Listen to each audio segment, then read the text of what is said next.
Welcome to the lecture for Behavioral Statistics. We'll be talking today about Factorial ANOVA.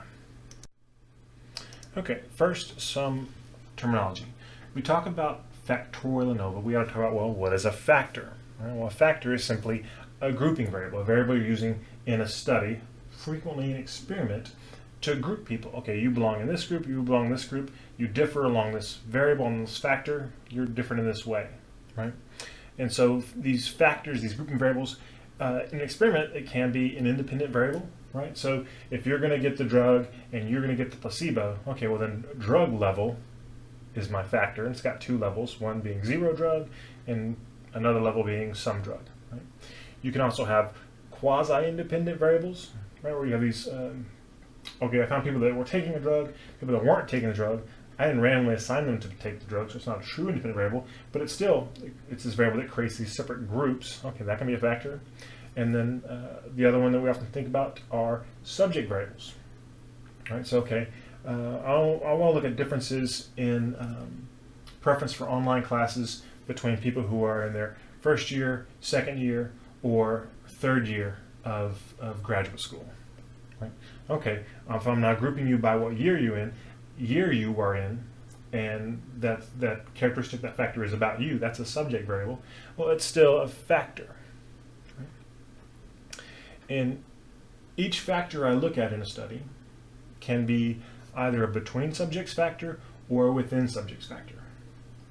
A between subjects factor is one where any participant in the study receives only one level of that factor or is identified with only one level. They're only in one group, right? So you're either a first year student or a second year student, right? You either got the drug or you didn't get the drug. You're not getting two levels of an IV. You're not meeting two qualities of this factor. Whereas a within subjects factor, the participants will receive all levels of that factor, right? So if I'm doing that with first year, second year, third year, I'd have to follow you over time. I'd say, okay, how do you feel about online courses in your first year? How do you feel in your second year? How do you feel in your third year? Okay, now you're in all three of those groups because I followed you across time, right? Or with a drug study, I could, measure whatever the dependent variable is today without giving you any drug or giving you a placebo. Later in the day, later in the week, you come back and I give you some of the drug and I measure you again. Okay, again, you're getting both levels or all levels of the factor. Well, that's a within subjects factor. And so when we talk about a factorial design, you have more than one factor. Right? This is different than for like factorial ANOVA, different from univariate ANOVA. Univariate, we could also call it one factor ANOVA, right? One variable. There's in univariate ANOVA, that's what you apply whenever the people you're looking at differ according to one thing. They can put in groups based on one characteristic. Okay, males over here, females over here. First years over here, second years over here. People who got the drug here, people who didn't get the drug over here. And again, it can be multiple levels, right? So no drug, 10 milligrams, 30 milligrams. That's still univariate ANOVA because that's just one factor. Now, if I have these people that are getting, some are getting no drug, some are getting 20 milligrams, some are getting 30 milligrams, and then, half of the people in each of those three groups are getting cognitive behavioral therapy and the other half aren't. Okay, that's another factor I've added, another way that people differ. So they differ based on how much drug they're getting, and they differ on whether or not they're getting cognitive behavioral therapy. So now that I have two ways that differ, two factors, now it's a factorial design, and I need a factorial ANOVA. Okay. As I said, when we talk about differences within a factor, we talk about those being levels, right? And there's a minimum number of levels for any factor, right? So if I have a grouping variable, it's okay, what's the minimum number of levels you can have? We've got to be at least two, right? Because it's okay, we're going to break into groups. Everybody who's likes chocolate, get in this group. Okay, that's everybody. Well, no, you have to have another level. You have to have people that either don't like chocolate or like chocolate a whole lot. Right? There has to be some way that people are different. So every factor you have has at least two levels. You can have as many levels as you can afford to have, right? And there's something we'll talk about eventually where the more levels you have within a factor, you have more people in each group, or you have more groups of people. Well, there's a certain, like a minimum number of people you need to have in each group, in each level to maintain adequate power. So practically there's a limit to how many levels of a factor you can have, but mathematically, there's not a limit. Okay. So again, as I already alluded to, a factorial design simply requires that there be more than one factor involved. And when we have more than one factor, and each factor has at least two levels, okay, now you can imagine this kind of matrix, right? If you're looking at something that has two factors, it's probably the easiest one to look at. Think about this matrix where you have rows and columns. Well, these rows and columns then are forming cells, right? Where, okay, at one level of one factor, you have two different levels of the other factor. So some people are getting one level of one and only one level of the other. So when you look at the number of cells in a matrix, that tells you the total number of conditions, the total really number of groups we're talking about, right? So if I have 0 milligrams, 10 milligrams, 30 milligrams, and CBT versus no CBT, so I've got people differing in 3 ways and 2 ways, a 2x3 design, okay, that really means there are 6 different groups, right? There's 0 milligrams, no therapy, 0 milligrams with therapy, 10 milligrams, no therapy, 10 milligrams with therapy, 30 milligrams, no therapy, 30 milligrams with therapy, right? So 6 different cells, 6 different conditions. So the conditions differ depending on which level of each factor a group experiences, right? So all those possible combinations will make up your total number of conditions, and that tells you how many cells you have in your analysis. So when you're looking at factorial designs, factorial ANOVA, you can have 2-way, 3-way, 4-way, 5-way. What do we mean by all these ways? Well, that's just the number of factors, right? So a 2-factor, a 3-factor, 4-factor, again, as many as you can afford to have, and as many ways you want to look at people being different. Now, for this class, we're going to limit our exploration of analysis to 2-factor ANOVA, although the logic of the test holds true for 3-factor, 4-factor, and going beyond. It gets more complicated with mathematics of it. But the basic underlying principles are the same. But again, we'll focus on 2-way or 2-factor ANOVAs. And the other way that designs can differ is they can be fully between, fully within, or mixed. So fully between subjects, fully within subjects, or mixed subjects designs. So a fully between subject design, all the factors are between subjects factors. Remember we said those factors can be either between or within. In a fully within, all the factors are within subjects. And in a mixed, okay, at least one is between subjects, at least one of the factors is between subjects, and at least one of the factors is within subjects. And again, for the purpose of our exploration today, we're going to focus only on fully between. So fully between subject designs with 2 factors, also referred to as an independent measures 2-factor ANOVA, right? Kind of like independent measures t-test, just independent measures ANOVA, and 2-factor because we're looking at 2 ways the groups can differ. Okay, so for a 2-factor or 2-way ANOVA, typically we use some shorthand in here. We refer to the factors as factor A and factor B. So when we look at the formulas, well, what's this A and B? Well, that's just a proxy for whatever your factor really is. So if A is drug and B is therapy, okay, that's what it is. In A, we typically line up where A determines the number of rows and B determines the number of columns. So if you set up a matrix, you've got your labels for A over on the left-hand side and your labels for B up on the top. In a 2-factor ANOVA, you've got 3 types of mean differences you can look at with this one type of analysis. A main effect of A on the dependent variable, a main effect of B on the dependent variable, and then the interaction of A and B affecting the dependent variable. Right? Or you could say the effect of the interaction of A and B on the dependent variable. So the first one of those, main effects. What's a main effect? A main effect is when you're looking at the effect of one factor averaged across or ignoring the other factor. Right? So if we're saying, okay, people got these different amounts of drug and they either got therapy or they didn't. When we're looking at the main effect of drug, those people who got therapy, those who didn't, and they got no drug, we're going to pile all those numbers together as if they were one group. Right? So you're collapsing across the therapy factor, pretending it isn't there. Same thing for 10 milligrams. whether you get therapy or you didn't, hey, you got 10 milligrams. If you got 30 milligrams, doesn't matter if you got therapy, you all got 30. We're looking at the differences between 0, 10, and 30 milligrams. That's the main effect of drug, right? So averaging across the other factor, ignoring the other factor. Same thing for the therapy factor. Regardless of what kind of drug you got, did you get therapy or didn't you? We're going to squish you, collapse you, combine you into these groups based on just one factor. So we're looking at your hypotheses for main effects. The null hypothesis for factor A would be obviously that the population mean of level 1 of A is equal to the population mean of level 2 of A. An alternative being that they're not equal. And then the same thing for B. And that's again if you have 2 levels of a factor. What if you had 3 levels? If you had A1, A2, and A3? Well, then your hypothesis would look very much like what we talked about with univariate ANOVA, right? Where you're saying, okay, the null hypothesis is that A1 is equal to A2 is equal to A3, those mu's.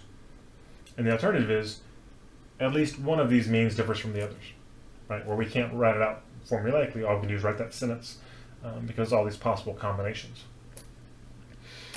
So to determine if something has a main effect, we'll be looking at something called marginal means. And this will make more sense in a minute when we look graphically at kind of a matrix. But basically where you have these cell means, and okay, well, if I collapse those 2 cell means out into the margin, I can get the average for this one level of a factor A, average across B. I can do the same thing for level 2 of factor A, average across B, and I can compare those means out in the margins to see if they're different. And you get to calculate a separate F ratio for each possible main effect. So there's an F for the main effect of A and an F for the main effect of B. And the general formula, conceptual formula for that F ratio is going to be variance between means for a factor, right? So for the F for A is the differences between level 1 of A and level 2 of A, the variance associated with those means, divided by the variance expected if there's no treatment effect. And for B, the variance between means for factor B divided by, well, what's the variance we'd expect among scores if there were no treatment effect. And that denominator is the same denominator for the main effect of A, main effect of B. All that changes is the numerator. Okay, so here's an example. When I talk about that matrix, we've got looking at this 2-factor design. Dependent variable is symptom severity after treatment, so a post-treatment only study. And we've got people that either received face-to-face therapy or online therapy. And there's a subject variable, people either presented with social phobia or they're being treated for specific phobia. Right? So obviously, lower numbers in our matrix mean a better outcome because they have lower symptom severity after treatment. So if we're looking at the main effects, right, the main effect of presenting problems. This is social phobia compared to specific phobia. So for social phobia, we've got means of 3 and 4, if it's face-to-face or online. And for specific phobia, we have means of 2 and 6. Okay, well, to look at the main effect, we want to look out in the margin. So if you take, for the presenting problem of social phobia, we're going to average across face-to-face and online, 3 and 4, give an average 3.5. Same thing for specific phobia, we've got 2 and 6, take that average out to the margin. On average, specific phobia, after therapy, the mean was 4.0. So now we're comparing those 2 marginal means to see, was there a significant main effect? And obviously you want to do this statistical analysis to compare these, but eyeball, you can say, you know what, a 4 and 3.5, those are pretty close, depending on how much variability in these scores. May not be a main effect there. You may have similar outcomes for people that receive this therapy if they presented with social phobia versus specific phobia. Now for modality, let's look at face-to-face versus online. So again, we averaged across, so before we went across horizontally, now we go down vertically. For face-to-face therapy, you average at a 2.5, and for online therapy, you average out at a 5.0. Okay, now we're comparing those marginal means, again, just eyeballing it. Maybe a difference, right? You've got the scores in one group twice what the scores are in another group. Seems to be that face-to-face therapy, maybe overall there's a main effect of it being superior treatment. Maybe, but again, you have to calculate the F value and see if it's statistically significant to draw that conclusion. But if you do have the significant F value, this is what you go back to interpret What does it mean? You look at those marginal means. So those averages collapse across cells. Okay, looking at interactions. And so for a two-factor design, you've got a main effect of each factor. You also have an interaction, potentially, of the two factors. An interaction occurs when the effect of one factor on the dependent variable differs depending on the level of another factor. Right? So maybe you have, here's this main effect, oh yeah, online was better than social phobia. Okay, well, was that true for, online was better than face-to-face, or whatever it was. Well, is that true for both types of problems? Right? Or is it true for one but not the other? Is it opposite for one than the other? Or is it just really effective for one and only a little effective for the other? Like, is there something different going on for one factor depending on what level of the other factor you're at? If so, you're looking at a significant interaction. So again, stating the hypotheses for your null, there's no interaction between factors A and B.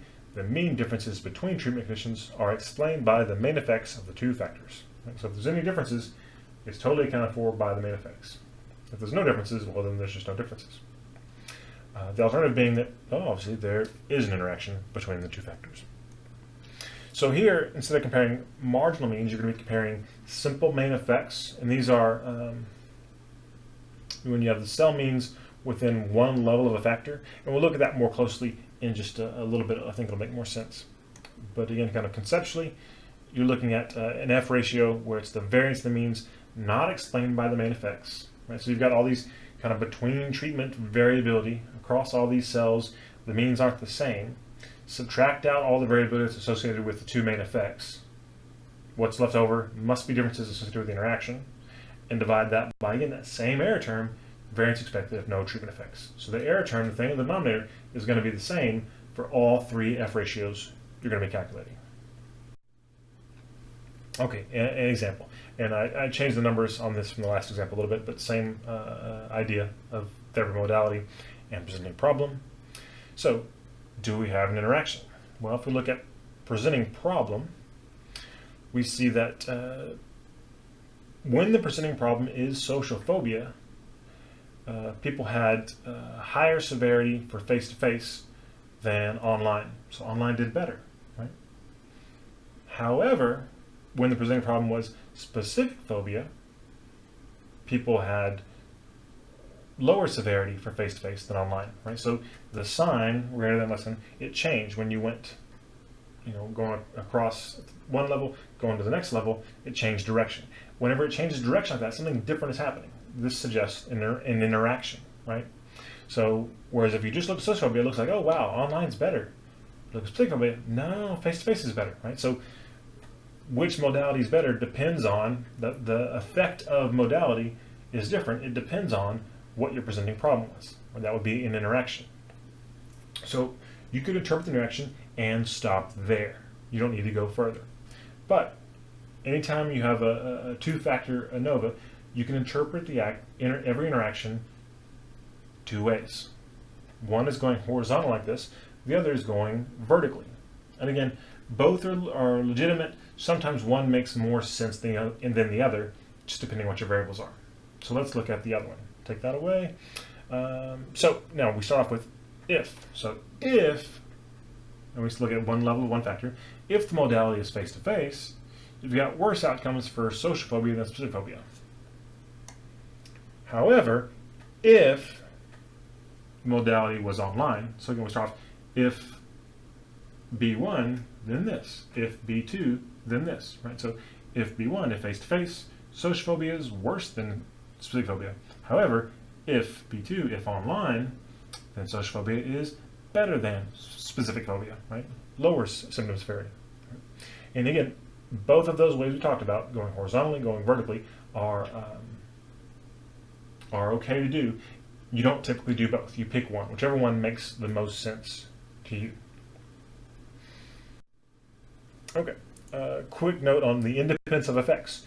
So you can have 0 significant main effects, 1 significant main effect, or 2 significant main effects in a two-factor analysis of variance, right? And for any of those, none of the effects are significant. Well, one was, if the other wasn't, both were. You could have a significant interaction as well. Or you could have a non-significant interaction again, for any of those outcomes. So the three F's that you calculate, just because one's significant doesn't mean the other one will be. Or if one is, one isn't, doesn't mean one is. If one is, it doesn't mean one isn't. Right? They are independent. But note, if the interaction term is significant, it qualifies any significant main effects. Right? Oh, I found a main effect of this. Okay, that's cool, but if there's an interaction there, it qualifies. It's almost like it supersedes it in a way. It says, well, that's true, but it's not always true. There's something special going on here, and then you pay more attention really to the interaction than the main effect. If the interaction is not significant, then you just focus on the main effects, right? So when you have an interaction, it's like, well, there was a main effect of factor A, but, and again, it's usually one of two things. Either it wasn't true at all levels of factor B, right? So okay. Yeah, there's a main effect. The face-to-face was better. Well, it was better for this type of therapy, but not for this type. Either being significant and not significant, or significant better, but down here significant worse. Or the effect was different sizes at different levels, right? So okay, if this type of therapy, face-to-face was always better, but it was way better for specific phobia and only a little better for social phobia. That would also be an interaction where the effect is different. Either so significant, not significant, significant going one way, significant going the other, or significant really big and significant smaller. Okay. Checking in with the partitioning out the variance in two-factor ANOVA should look familiar, right? So there's some total amount of variance. You calculate your sums of squares total. And all that variability can be partitioned out to be between treatments variance, so differences between treatments, between groups, between conditions, between cells. So cell means being different. Scores are different depending on what level of different factors you got. And then some of the variance just being within treatments variance. So everybody in the same group, everybody got the exact same thing. We got level 1 of A and level 1 of B, but our scores aren't the same because we're different people and we've got error variance in there. Again, error not being wrong, just individual differences, but we're all treated the same. So that's kind of our error term. We'll leave that over there for the side. We come back to the between treatments variance. Okay, how these different cells differ from each other. Some of that is going to be driven by differences caused by or associated with factor A, some caused by associated with factor B, and then some caused by associated with differences associated by the interaction. And those three variances add up to account for all of the between treatments variance. So, see something that should look familiar, right? The source table. So at the top, we've got our between treatments as a source of variability. We drop down to close to the bottom, we see within treatments, and again, total. So still, between treatments plus within treatments adds up to total. And for between treatments, you've got sigma t squared over n minus g squared over n. Degrees of freedom is k minus 1, k being number of cells now. And we'll look at each one of these a little more closely. A couple things to pay attention to. If you look at the F values, there's three F's, right? One for factor A, one for factor B, and one for the interaction. The denominator for all three of those is the same term, mean square within treatments. So once you calculate that mean square within, cool, you're going to use that number 3 different times to calculate all three F values. Note that for the sums of squares, the sums of squares for factor A plus sums of squares factor B plus sums of squares of the interaction adds up to the between treatments sums of squares, right? Which, kind of like we've seen before, to get the interaction sums of squares, there's actually not a formula for it. It's, well, if you calculate the between treatments sums of squares, subtract out, okay, all these differences between cells, subtract out the variability associated with A, the variability associated with B. Well, what's left over is variability associated with the interaction, right? So it's very kind of conceptual. So those three things add up to between treatments. Same thing with degrees of freedom. The interaction degrees of freedom plus the B plus the A add up to the between treatments degrees of freedom. And as I said before, between treatments still adds, if you add that to within, you get to total. both for the sums of squares and the degrees of freedom. So you don't have to calculate all of those. You're going to need to calculate the, no, well, you can pick any two and you can get the other one, right? Okay, so for the between treatments, sums of squares, degrees of freedom, mean square. The formula that's in that source table is sums of squares between treatments is equal to sigma t squared over n minus g squared over n, where t is that cell total and n is the number of scores in a cell. Right? And degrees of freedom between is equal to k minus 1, where k is the total number of cells. So look at an example. Factor A, we've got to look at the age at which people started a sport. Either we grouped them into, you were under 12 when they first started playing this sport, or they were over 12 when they first started playing the sport. And the second factor, the type of sport we're looking at, either football or cheerleading. Dependent variable being number of sport-related surgeries these people had in high school, right? So we're asking right now, okay, how many surgeries you had in high school? And then remember back when did you start playing football or cheer, whatever they're in right now? We're looking to see, are there differences in these people associated with these two factors, or some combination of the two factors. So here's some numbers with our matrix. We've got sport being factor B at the top, age they started, factor A on the left, scores inside the cell. Already totaled them up for you. Read your T's and your N's in there. And you can kind of see they all have equal size groups, equal N's, so I can compare the T's. If I didn't trust that, I can always calculate means, right? The T divided by N is going to give me the mean. But it looks like I've got a lot of injuries here for cheerleaders who started late, and then cheerleaders who start early, and football players who start late are similar. And then the smallest number of surgeries, those football players who started early. Okay, interesting. Let's see what happens. G, our grand total, you add up all the T's, right? So 24, 36, 60 is 156.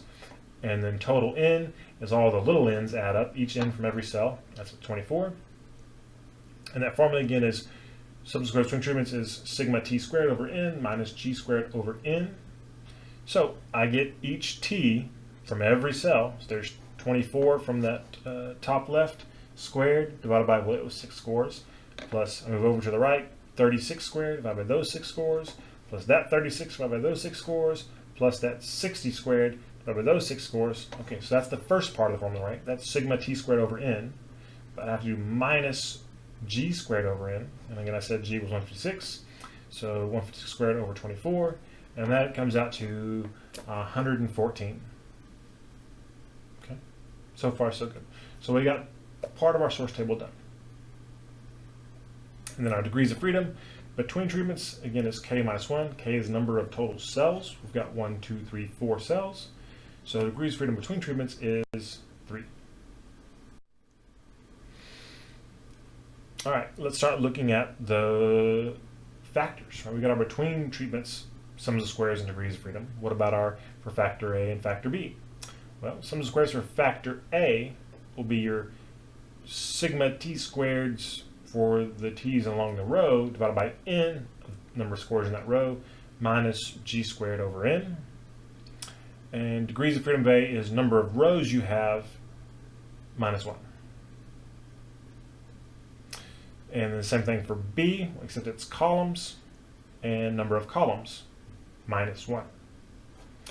So if we look out here for on the right, we can say our totals for A, kind of started under 12, is A1. So we had 24 and 36 for starting under 12, football plus cheerleading, gave us a total T of 60 for A1, and a total of 12 scores went into that. And it started after 12, we had 36 plus 60 is 96 for the T for A2, also 12 scores. And if we look at B, the total for football was 60 with 12 scores. The total for cheerleading coming down, 36 plus 60 is 96, also with 12 scores. Okay. So I've got my t's for A1, A2, and I've got my t's for B1 and B2. That's weird. So sum squared is A. It's the sum of the t squareds in the row minus, or divided by n of the row minus g squared over n. So again, that's that 60 and 96 are my A1 and A2 t's. So those squared divided by 12 for each of them, minus g squared over n. It's still the same g we had from before, right? Gives me 54. Degrees of freedom, number of rows, there's 2 rows, minus 1 is 1.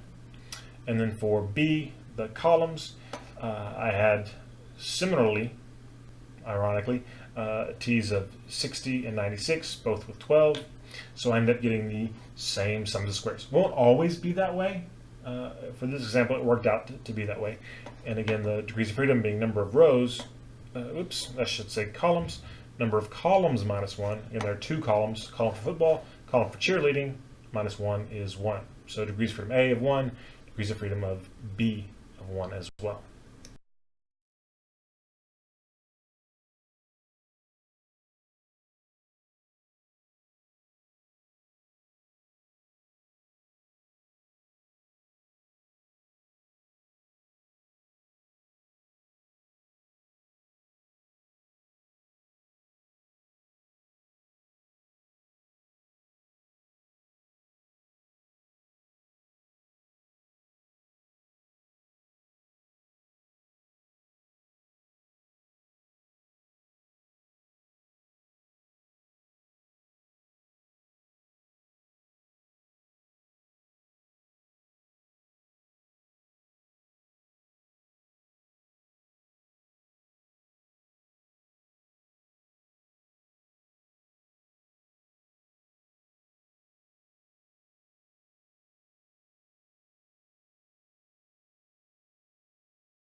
Okay.